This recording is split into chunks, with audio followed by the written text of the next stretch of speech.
Okay, highlights అంటే ఏం చెప్పుకోవచ్చు మూవీలో?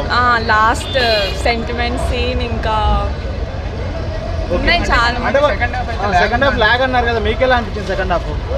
నాకేమంత అనిపించలేదు, ఓకే, సెకండ్ హాఫ్ మరీ లాగ్ అంటున్నారుగా? లాగ్ ఉంది. యాక్చువల్లీ ఫస్ట్ హాఫ్ బాలకృష్ణ చేస్తే బాగుండు, సెకండ్ హాఫ్ విశ్వక్సేన్ వస్తే ఇంకా బాగుండు. అంటే గామిని మించిన అటర్ ఫ్లాప్ అనుకోవచ్చా? గామి బాగుంటుంది ఎందుకంటే చాలా కష్టపడి చేశారు కాబట్టి. బట్ గ్యాంగ్స్ ఆఫ్ గోదావరి అంతే, ఇక ఓటీటీలో వస్తే చూసుకోవచ్చు. విశ్వక్సేన్ యాక్టింగ్ ఎలా అనిపించింది? Good in parts. రొటీనే, ఏం కొత్తగా చేయలేదంటారు? కొత్త అంటే ఆ స్లాంగ్ కొంచెం మార్చారు అంతే. హైదరాబాద్ స్లాంగ్ లాగానే అనిపించింది.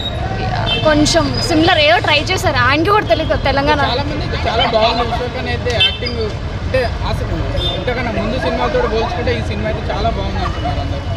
కమర్షియల్ సినిమా కాబట్టి కొంచెం బడ్జెట్ ఎక్కువ అలా కొంచెం హైప్ ఇచ్చారు, అంతేగాని ఏమాత్రం ఎఫెక్ట్ లేదంటారు? అంత ఏం లేదండి. అటర్ ఫ్లాప్ అట్ట ఫ్లాప్ అనలేను కానీ 3.5 ఇస్తాను అవుట్ ఆఫ్ 5.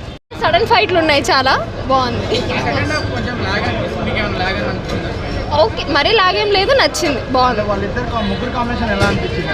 బాగుంటారని చెప్పు నాకు కొంచెం. బాగుంది, మొత్తం ఓవరాల్గా అయితే చూడొచ్చు మూవీ. బాగుంది. ఎలా అనిపించింది?